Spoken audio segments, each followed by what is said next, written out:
about that? My phone goes off quite a bit. I usually have it on silent because I can't stand it. Drives me nuts. Yeah. There we go. Okay. Hello, everyone. Welcome to the World of Pets podcast. My name is Debbie Hayes. Glad that you're here with us tonight. Um, we all want our pets to live a long life, but we want that to be a really good life and not just something to be our convenience.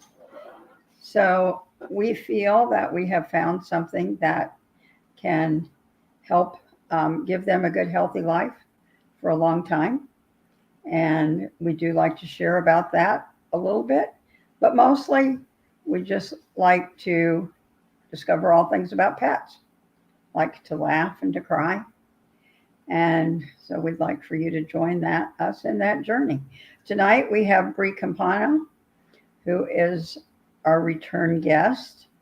And tonight we're going to talk about doing the right thing for our pets, which offhand probably sounds like, oh, when do we decide that we're going to put them down? But that's not really the intent of tonight. Tonight is I'm going to have Bri tell you her story about all of her dogs and how they came to the decision that they did, and how they're able to smile and laugh about it, even though it's something that on one hand you might say, oh gosh, did they really have to do it that way? So Bri, please tell us about your 4 dogs and now 3 dogs in your house.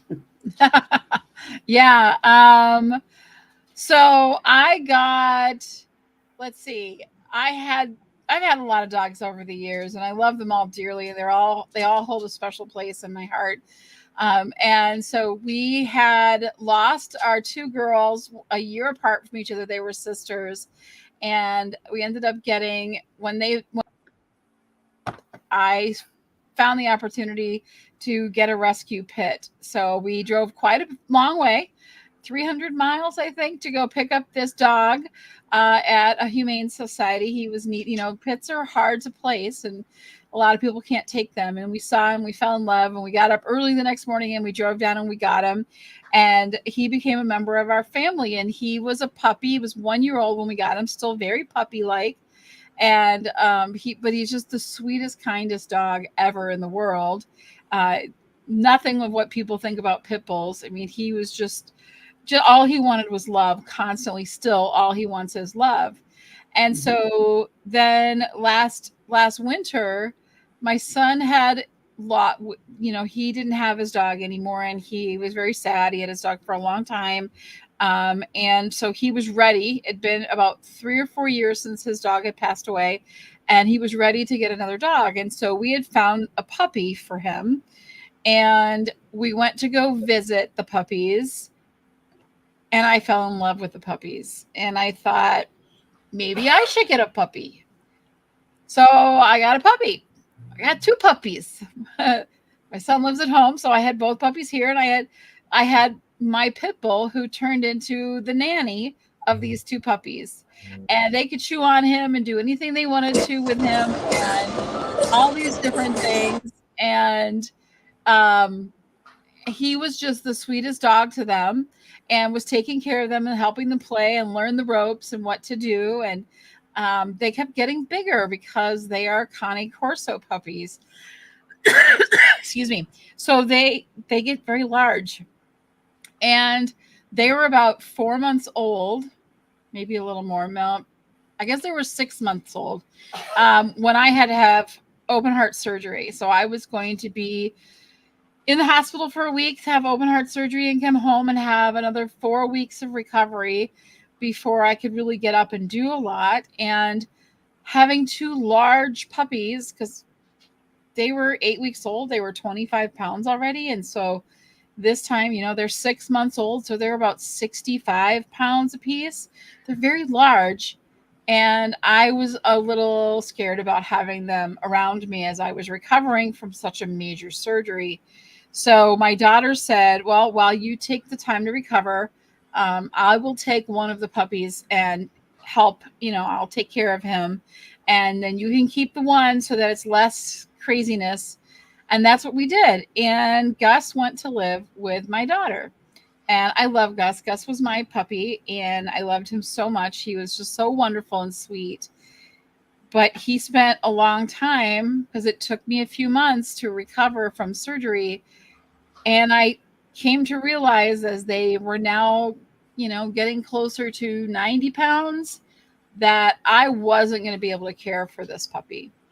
And as much as I love him, he had made a home with my daughter and her husband. He was he was the dog that everyone came to see. My son, who lives at my daughter's house, has game night where they play. I don't know. It's like a Dungeons and Dragons kind of thing, but it's not. I don't know. They play this card magic game, and all the guys would come over, and they really like. I think they were coming over just to see Gus. So he was the star. And Gus thought for sure that they were coming over just to see him. And so he would go, he was so excited on Tuesday nights. That was his night. All the guys would come over, and they just love him so much. And my daughter really was missing having a dog. And she's happy when she has a dog to take care of. She's happy when she has someone that she can, spend time with and snuggle with and take on walks and do things with. And so we decided the best thing for the dog, for Gus, was to stay in his new family with my daughter and her husband and my son. And that's where he ended up staying. And so now I only have one. I have Oni, his brother, who is about 105 pounds now, and Gus is about 120 pounds. So they're big. So we go through a lot of food around the house. I have 3 dogs, so they eat a lot of food. We go through a 40-pound bag every week, just about. It's a lot of food. It's a lot of picking up. But Gus is happy where he is. And as much as I love that dog and I wanted to have him and make him part of my life because of, having the surgery and everything I went through, and him forming such great bonds with my daughter and the family he had there, it's the best thing. It's the best thing for him. He is so happy. He's, the king of the house. He makes sure everyone's okay. If they leave, he howls. He'll howl if he thinks he's home alone. He doesn't like it. And he has to say hello to everyone. So when my son will come home from work and he'll be like, "Hi, Gus," and he'll go in his room, Gus will go to the door and scratch and bark at the door until my son comes out and gives him a proper greeting. And then Gus is fine, and then he'll go on and check on everybody else, and my son can go back in his room and do whatever. He is happy. And that, I think, is the bottom line. And what we want for our pets is to put them in the place that's the best thing for them, even though it breaks my heart a little bit. He's still family, and I miss him, but he's got a really, really happy home where he is thriving, and that's what's important. And we have to do what makes our pets thrive. So how, I mean, 2 things. How did he do initially when the 2 of them were separated? And how did Oni do when the 2 of them were separated? They were very different from each other. So, and that was from the get-go. The 2 of them, Oni really relied on Gus. Oni has always really relied on Gus. And so when Gus left, Gus is kind of that happy-go-lucky, not a care in the world, just doing his thing, happy, happy, happy. And I don't think Gus really missed Oni that much at all. I think Gus is fine being an only dog. He's made for that. He was very happy. And I'm just looking to see what my female is doing right now, because Jelly is over there. Anyway, I gotta keep tabs on the 3 dogs all the time. And Oni is very, very sad. Oni was really, really sad and really missing Gus. We used to take him over there a lot, and so that they would stay friends and would still, because we babysit Gus sometimes if they go out of town for something. So I wanted to make sure that they would stay friendly with each other and remember each Yeah. other. So we would take them over for play dates and they would hang out, but they've gotten, they're at the point where they're still intact and they need to get fixed. And so before we start really putting them together much now, we have to wait until we get them fixed. But with any large breed dog, the later you fix them for males, the better for them because of their bone structure. They're such big mastiffs are such big dogs, and Uh-huh. so you really want them to have that testosterone and everything there to help their bones and muscle growth come in fully. And so they'll grow till they're 2.5 years old. But the longer you can wait up to that 1 year mark, at least this is the advice of my vet. The longer we wait up to that 1 year mark, the better it is for them, for their growth, so that they don't get hip dysplasia and have, problems with stuff like that, because they are large. And Yeah. Gus full grown will probably be 160, 170 pounds. And Oni will probably be around 140, 150, maybe. He's not as tall as Gus, but he's thicker. So, but yeah, Oni misses. I mean, but now Oni still has his, he has his pit bull buddy Apollo, who's his best friend, and they play and play and play together. And then we have Jelly as the female, and she's alpha, and he's a teenager, so he pushes her buttons. Yeah.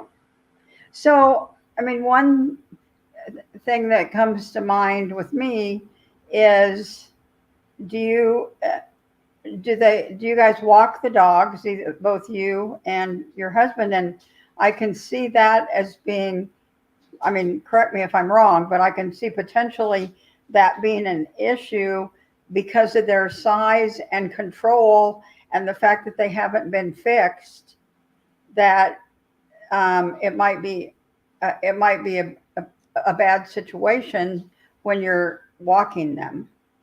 Yep. So I will say my daughter and her husband get walked by Gus.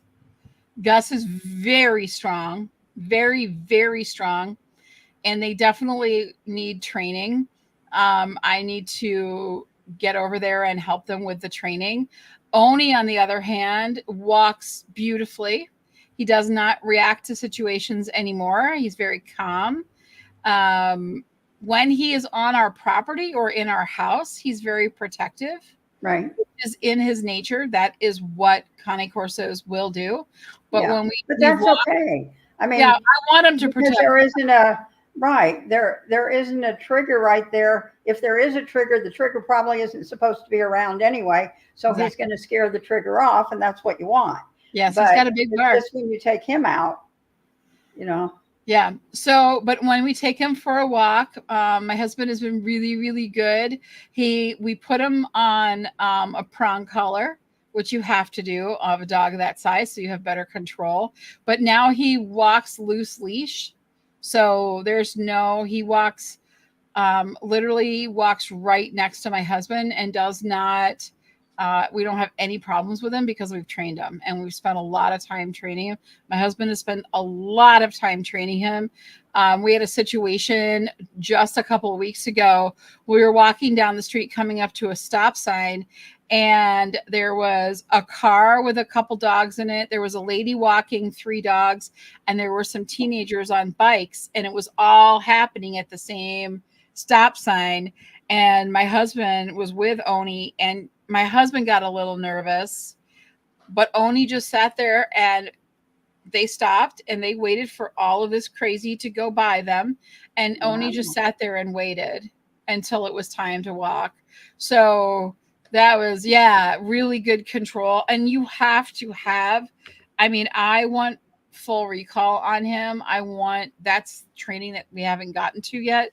But we are getting to it. He is at that point where I think he would be ready for off leash training. So, but he is really, really spectacular. We took him out today, and we were getting a boat motor fixed, which is random and weird, but so we had to take just a 15 horse. So we had to take it out of the trunk of the car, and it's a hatchback. And we had our female and Oni in the back seat, and they were perfectly fine. Like, Oni didn't show any aggression towards somebody he doesn't know. He was really well behaved. That was like the best I've had them out and about with us. And that's with 2 dogs with us. So we've trained Oni with one as the solo dog. And so now we're trying to bring one of our other dogs with at the same time, just to kind of see how he handles it. He walks better than the other adult dogs that we have. So, yeah. So I'm assuming that because of your medical issues right now, that you're still not comfortable walking him by yourself. No, just because I do have a lot of restrictions still. I had open heart surgery in mid-June. And so I still do. I mean, it's 6 months to a year for full recovery. So I'm creeping up to am I creeping up to 6 months? July, August, September, October. Oh no, I just finished 4 months. So I've still got a ways to go before I've even hit that 6-month mark. So I couldn't handle if I needed to use force and hold him tight. It wouldn't be good for me. So no, it wasn't at all. So that's wow. Well, that is very interesting. And I'd like to take a minute to talk about our sponsors. First of all, Deb's Pets. And I mentioned before that we have found something that we feel is very good. It is immune support for pets and for humans, or the part that does not have this particular medicinal mushroom in it is still very healthy pet food.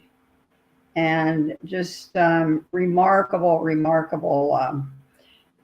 testimonials.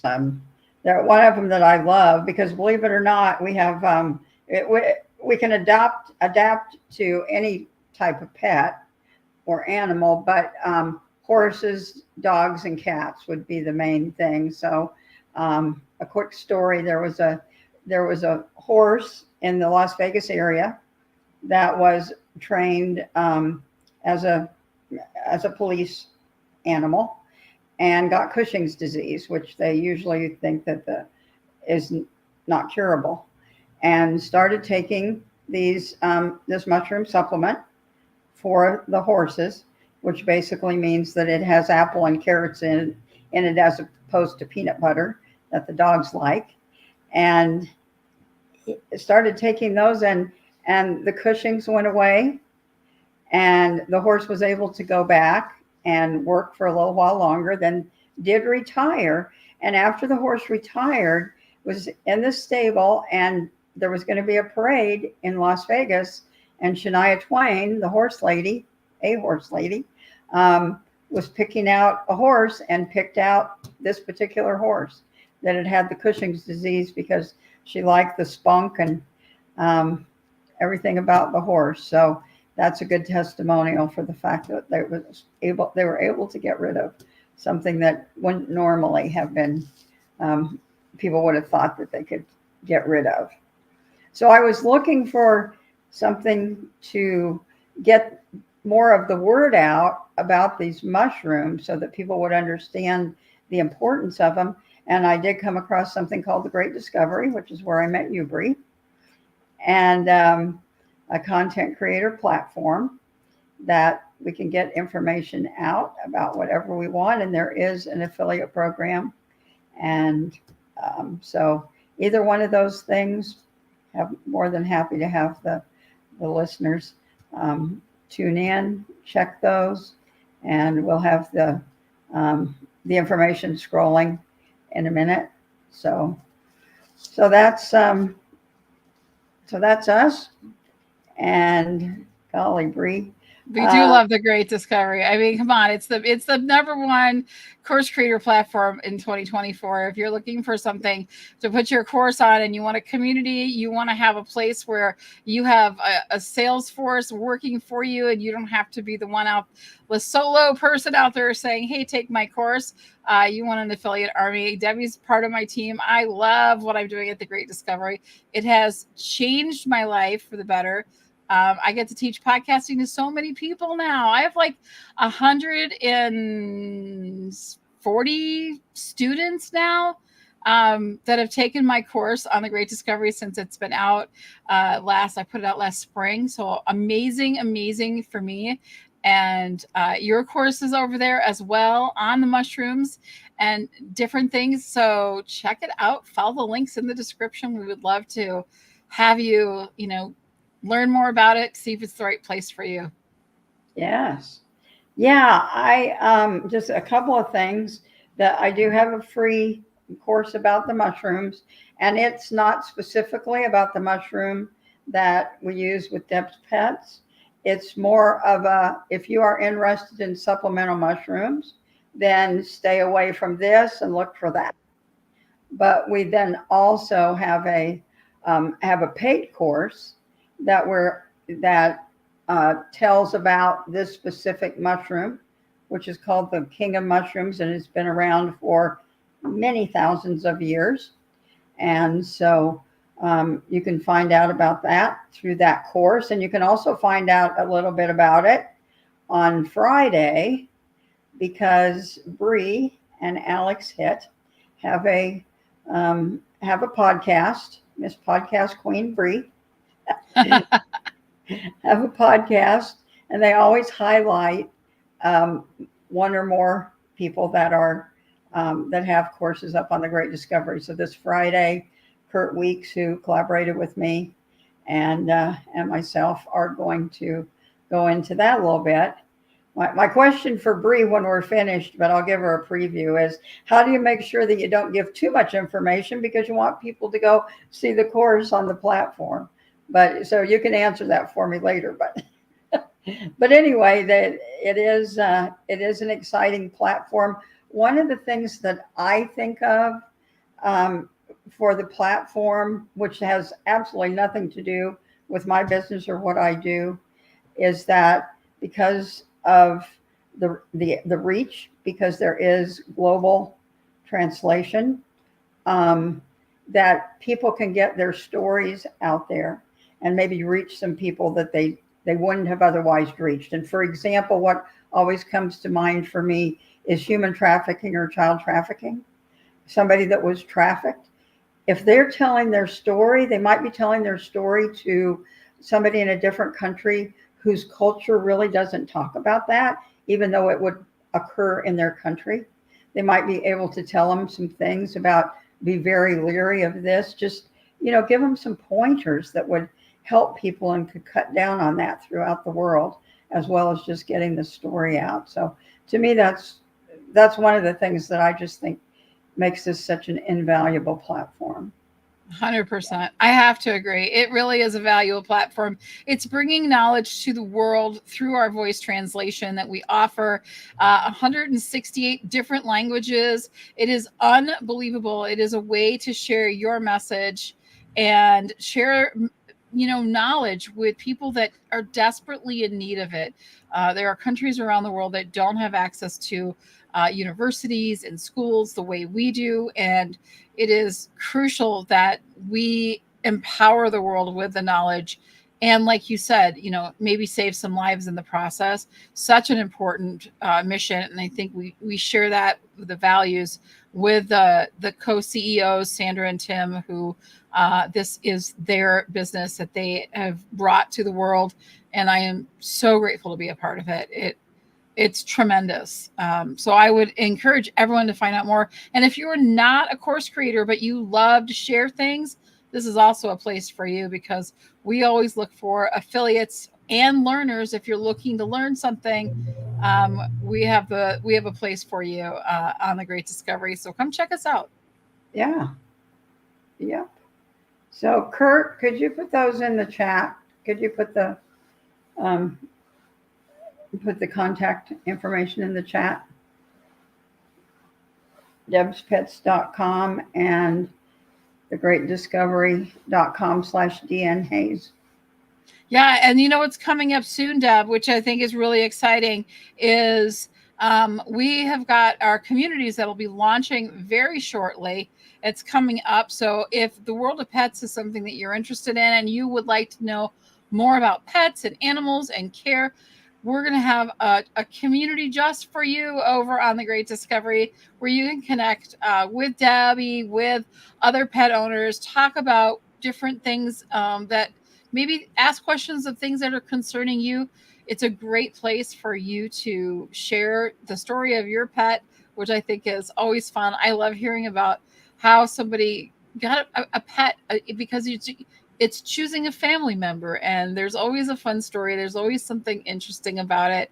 And you know, my dog Jelly, I didn't say this much earlier, Debbie, but Jelly, who's our oldest girl here, she is 5, and she has a favorite Instagram. She loves Instagram. She has a favorite. Walter Jeffrey is her favorite. She also likes his YouTube channel. And she has a favorite movie. Her favorite movie is Twister, believe it or not. She loves Twister because Toby is a dog in the beginning of Twister. And so when she hears the soundtrack start to play, she perks up and finds her spot in bed so she can have perfect viewing so she can see Toby. So she loves to watch TV. So these are all fun things that I would love to hear your stories, other people's stories about their pets and all the quirky, fun things that they do. Yeah, that's true. I'm trying to think about my guy. He likes to sleep and eat. Yeah.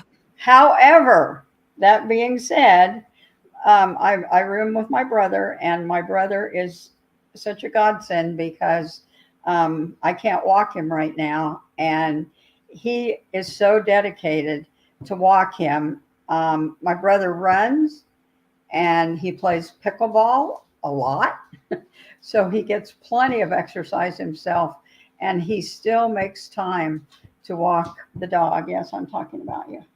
And he, you know, if he's like missing a day, I'm like, it's okay, Bill, it's okay. And he's like, no, I know. He gets mad at me, and then he won't talk to me, and and he really takes it seriously. And I really appreciate that so much because when he and I were growing up, we did not have pets. Oh, really?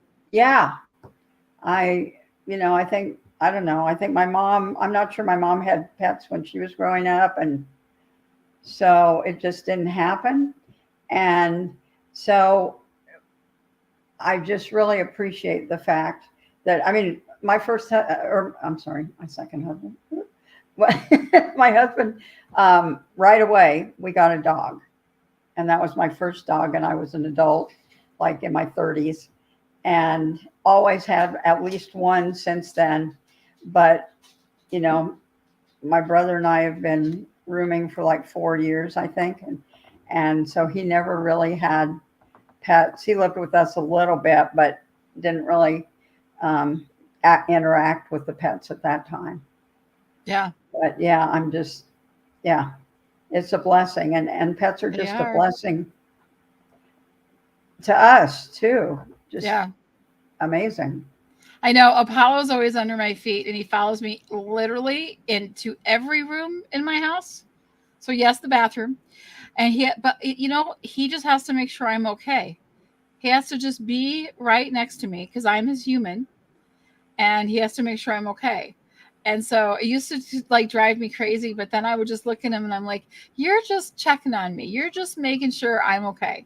And that's what pets do. That's what they do. They really make an impact on our lives. They're so incredible, and they just love unconditionally, no matter what. I can sing horribly, and my pets think it's the best. I can make dinner that my family doesn't eat, and they will help me so I don't have a lot of leftovers. There's a lot of they'll sit with you when you don't feel good. They know when you need that extra little bit. They sense Yes. it. They know it. I mean, they really truly are the most precious companions we could ever ask for. Yeah. So we have to do what helps them to thrive, whether it's mushrooms, whether it's maybe making choices that you don't like to make, where you had a plan and thought it was a great one, and then it didn't turn out that way, but you figured it out, and your puppy is where he is supposed to be, making people who love him dearly. My son-in-law was so excited because Gus and him have the same birthday, and he's already planning Gus's first birthday party because it's the same day as his birthday. So it was meant to be. It is working out the way it is meant to be, and so we're grateful. We're grateful. Yeah. Well, maybe you'll have to ask him. Maybe we could like drop in on the birthday party. And here we go. That was part of the podcast. That'd be great. Yeah. For sure. It'll beOni's birthday too. So they are litter mates. So yeah. It's coming up. So would you like to give your contact information for the for your podcasting? So in case anybody else wants you to be their podcasting teacher? Oh yeah, absolutely. I'm pretty simple to find. I am at beyondreach.live, and I will definitely put it in the chat. I don't know if it's going to let me. It's asking me to connect. Oh, here, I'll do it. All right.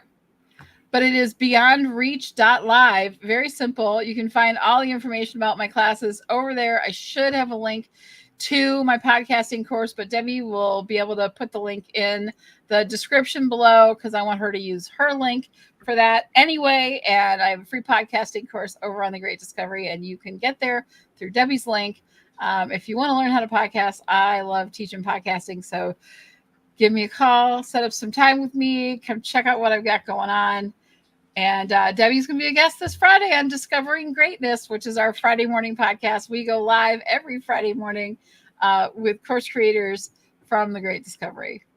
Yeah. Thank you, Debbie. Yeah, you're welcome. So just one more shout out, and that would be to the World of Ability Podcast Network, because we work with them. They got us started in this. And if you're not familiar with the World of Ability, it goes with the assumption that people who are disabled and sometimes thought of as not being able to offer too much from society do have an ability that they can share with people. So if you work with or have a disability, have some kind of an organization, you can be on the World of Ability podcast itself. And then the network has a bunch of other podcasts like the World of Pets. I'm not even going to try. We do a little exercise program daily if you'd like to come and participate, and called the 12 o'clock shakedown written out. And you can find it on Facebook. But at the end of that, they do community announcements and they tell all the podcasts. And I would not want to try to remember them all right here because I definitely would forget some. But it's like the periodic table. It's just way too much information. But that's amazing because they're doing so much for so many people, and everyone should get involved with that. So absolutely 100% go check it out. Yep. All right, everyone. And there's the information on the World of Ability Network up in the chat so that you can find that. And we appreciate you being here. Please check out some of our other episodes on YouTube. And thank you very much. Thanks, everybody. Thanks for having me, Debbie. This has been a lot of fun. Oh, you're welcome. Thank you very much, Bri. Absolutely. Anytime. I love dogs, love pets. Yep. Thanks, everybody.